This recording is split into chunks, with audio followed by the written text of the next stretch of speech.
श्री शिवाय नमस्तुभ्यम। दोस्तों, जैसा कि आप सब जानते हो, कल है शुक्रवार का दिन। शुक्रवार के दिन पड़ रही है षष्ठी तिथि, जो कि बहुत ही खास और विशेष होती है। बस दोस्तों, आपको 5 गेहूं के दाने से अचूक उपाय करना है। यदि आपकी कोई मनोकामना है, चाहे वो धन को लेकर हो, व्यापार को लेकर हो, नौकरी को लेकर हो, या फिर आपकी जीवन की कोई अधूरी मनोकामना है जो काफ़ी दिनों से अधूरी पड़ी है, तो इस उपाय को करने से आपकी मनोकामना भी पूर्ण हो जाएगी। साथ ही साथ अगर आपके जीवन कोई समस्या चल रही है, बड़ी से बड़ी समस्या, तो इन उपाय करने से आपकी समस्या भी समाप्त हो जाएगी। पूज्य गुरु जी कथा को सुनकर उपाय को अच्छे समझाने का प्रयास करेंगे। तो आइए दोस्तों, जानते हैं उपाय कैसे करना है।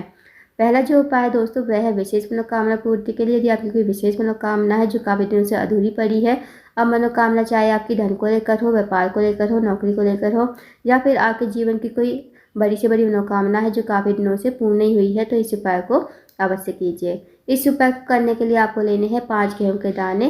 5 गेहूं के दाने लेने के बाद आपको लेना है 1 लोटा जल तांबे के पात्र में। अब आपको इस उपाय को सुबह से लेकर शाम तक कभी भी कर सकते हो। अब आप चले जाइए शिव जी के मंदिर में।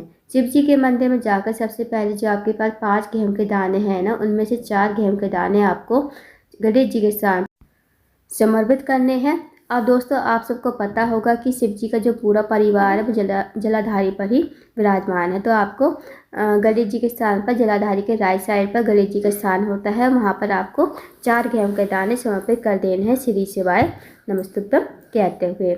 अब जो आपके पास 1 गेहूं का दाना बचा है और 1 लोटा जल बचा है, 1 गेहूं का दाना आप लोटे के जल में डाल दीजिए और थोड़ा सा जल आपको गणेश जी के स्थान पर समर्पित कर देना है श्री शिवाय नमस्तुभ्यम कहते हुए। अब जो भी जल बचेगा ना, वो आपको शिवलिंग के ऊपर श्री शिवाय नमस्तुभ्यम कहते हुए धीरे धीरे आपको समर्पित कर देना है। आपको महादेव से प्रार्थना कर लेनी है, जो भी आपकी विशेष मनोकामना है, चाहे वो धन को लेकर हो, व्यापार को लेकर हो, नौकरी को लेकर हो, जो भी आपकी विशेष मनोकामना हो, मनोकामना कहिएगा और भगवान को प्रणाम करके विनती करके आपको अपने घर पर आ जाना है। दोस्तों, इस उपाय को अवश्य कीजिएगा। अब जानते हैं अगले उपाय के बारे में। अगला जो उपाय है दोस्तों, अगर आपका कोई कार्य अटका हुआ है, आप किसी कार्य के लिए बाहर जाते हो, आपको कार्य में जो है सफलता नहीं मिल पाती है, या फिर आप नौकरी के लिए जाते हो, नौकरी में आपको सफलता नहीं मिल पाती है, आपके जीवन में दुर्भाग्य चल रहा है, सौभाग्य की वृद्धि नहीं है, तो आप इस उपाय को अवश्य कीजिए।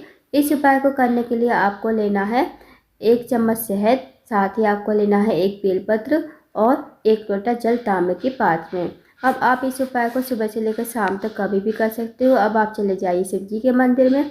शिव जी के मंदिर में जाकर सबसे पहले जो आपके पास 1 लोटा जल है, वो आपको शिवलिंग के ऊपर श्री शिवाय नमस्तुभ्यम कहते हुए समर्पित कर देना है। उसके बाद जो आपके पास एक बेलपत्र, जो बेलपत्र की बड़ी वाली पत्ती होती है, उस पर आपको अनामिका उंगली से ओम बनाना है, शहद से ओम बनाना है। और जो बाकी की 2 पत्ती है, उन पर आपको मात्र 1-1 बिंदी शहद की लगा देनी है। जब आप ओम बना लो और 1-1 बिंदी लगा दो, तो आपको ये बेलपत्र अपने हाथ में उठाना है और दोस्तों, थोड़ा सा जो शहद बचेगा ना, उसे आपको बचा के ही रखना है।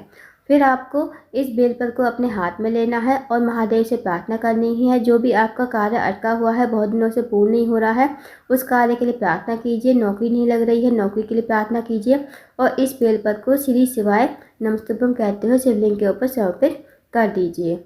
अब दोस्तों, जो भी आपने शहद बचाया है ना, वो आपको जलाधारी पर, जहाँ से जल नीचे बहकर गिरता है ना, तो वहाँ पर आपको जलाधारी पर 7 बिंदी लगानी है। जब आप बिंदी लगाओगे तो आपको श्री शिवाय नमस्तुभ्यम का जाप करना है और आपको बिंदी कहाँ से स्टार्ट करनी है, जहाँ शिवलिंग विराजमान है तो वहाँ से आपको बिंदी स्टार्ट करनी है। जहाँ माता सरस्वती का स्थान होता है, तो वहाँ से आपको बिंदी स्टार्ट करनी है और जलाधारी के एंड पर, जहाँ पानी नीचे बहकर गिरने ही वाला होता है, वहाँ पर आपको 7वीं बिंदी लगानी है। जब आप बिंदी लगाओगे तो आपको श्री शिवाय नमस्तुभ्यम का जाप करना है। फिर आपको भगवान को प्रणाम करके, विनती करके आपको अपने घर पर आ जाना है। तो दोस्तों, इस उपाय को भी करके देखिएगा, बहुत ही अचूक विशेष उपाय है। इस उपाय को भी करने से आपका जो भी कार्य अधूरा पड़ा है, वो कार्य आपका पूर्ण हो जाएगा। अब जानते हैं दोस्तों अगले उपाय के बारे में। अगला जो उपाय है दोस्तों, वह है, अगर आपके घर में कोई व्यक्ति काफ़ी दिनों से बीमार पड़ा है, उसकी जो बीमारी है दूर होने का नाम नहीं ले रही है, तो इस विशेष उपाय को भी अवश्य कीजिए। इस उपाय को करने के लिए सबसे पहले आपको लेना है 1 लोटा जल तांबे के पात्र में, साथ ही आपको लेनी है 1 बेल। अब जो दोस्तों आप बेलपत्र लोगे ना, वो कहीं से कटी फटी खंडित नहीं होनी चाहिए, इस बात का विशेष ध्यान रखना। अब आपको चले जाना है शिव जी के मंदिर में। शिव जी के मंदिर में जाकर सबसे पहले आपको एक लोटा जल श्री शिवाय नमस्तुभ्यम कहते हुए शिवलिंग के ऊपर धीरे धीरे समर्पित कर देना है। उसके बाद जो आपके पास बेलपत्र है वो आपको अपने हाथ में लेनी है। उस रोगी व्यक्ति के लिए महादेव से प्रार्थना करनी है। जो व्यक्ति आपके घर में काफ़ी लंबे समय से बीमार पड़ा, उसका नाम बोलना है, गोत्र बोलना है और इस बेलपत्र को शिवलिंग के ऊपर कुंद केशव महादेव का नाम लेते हुए आपको समर्पित कर देना है।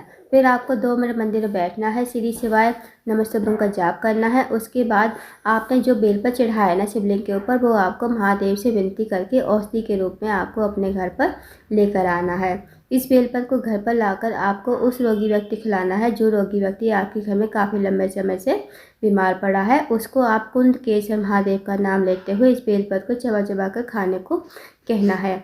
यकीन मानिए दोस्तों, यदि आप इस उपाय को शुक्रवार के दिन कर लेते हो तो जो भी उसकी रोग बीमारी होगी वो दूर हो जाएगी। तो इस उपाय को अवश्य कीजिएगा। अब जानते हैं दोस्तों अगले उपाय के बारे में। अगला जो उपाय है दोस्तों, अगर आपके जीवन में धन की कमी है, पैसों की तंगी है या फिर आर्थिक तंगी से बहुत ज़्यादा परेशान हो, आपके पास पैसा तो आता है पर पता नहीं चलता है कहाँ चला जाता है, या फिर दोस्तों आप एक पैसा कमाते हो, सवा पैसा आपका बीमारी में खर्च हो जाता है, तो इस उपाय को अवश्य कीजिए। इस उपाय करने के लिए आपको लेनी है 7 या 9 चने की दाल और साथ ही आपको लेना है छोटा सा गुड़ का टुकड़ा और 1 लोटा जल तांबे के पात्र में। अब इस उपाय को आप सुबह से लेकर शाम तक कभी भी कर सकते हो। अब आप चले जाइए शिव जी के मंदिर में। शिव जी के मंदिर में जाकर सबसे पहले आपके पास जो चने की दाल है ना, वो आपको थोड़ी सी गीली कर लेनी है और जो आपके पास एक छोटा सा गुड़ का टुकड़ा है वो आपको लोटे के जल में ही डाल देना है। अब आपको चने की दाल अपने हाथ में लेनी है और शिवलिंग के ऊपर श्री शिवाय नमस्तुभ्यम कहते हुए समर्पित कर देनी है। उसके बाद जो आपके पास 1 लोटा जल है वो आप अपने हाथ में लोगे, भगवान से प्रार्थना करोगे, हे महादेव मेरे जीवन में बहुत ज़्यादा धन की समस्या है, माता लक्ष्मी हमसे रूठी हुई है, माता लक्ष्मी का हमारे घर में वास नहीं है, आप कुछ ऐसी कृपा करें कि माता लक्ष्मी का हमारे घर में वास हो जाए और हमारे जीवन में कभी धन की कमी ना हो। तो आपको ऐसी मनोकामना कहते हुए, विनती करते हुए आपको 1 लोटे जल जो है शिवलिंग के ऊपर श्री शिवाय नमस्तुभ्यम कहते हुए समर्पित कर देना है। 2 मिनट मंदिर में बैठना है, श्री शिवाय नमस्तुभ्यम का जाप करना है। उसके बाद आपको भगवान को प्रणाम करके विनती करके आपको अपने घर पर आ जाना है। तो दोस्तों बहुत ही छोटा सा विशेष उपाय है। इस उपाय करने से आपके घर में कभी धन की कमी नहीं होगी, हमेशा आपके घर में माता लक्ष्मी वास करेंगी। तो इस उपाय को अवश्य कीजिएगा। तो दोस्तों ये थे कुछ विशेष उपाय जो आपको शुक्रवार के दिन करने हैं। इन उपाय को अवश्य कीजिएगा। अगर आपको जानकारी पसंद आई हो, वीडियो को लाइक करना, शेयर करना, चैनल को जरूर सब्सक्राइब करना, कमेंट बॉक्स में श्री शिवाय नमस्तुभ्यम हर हर महादेव जरूर लिखना।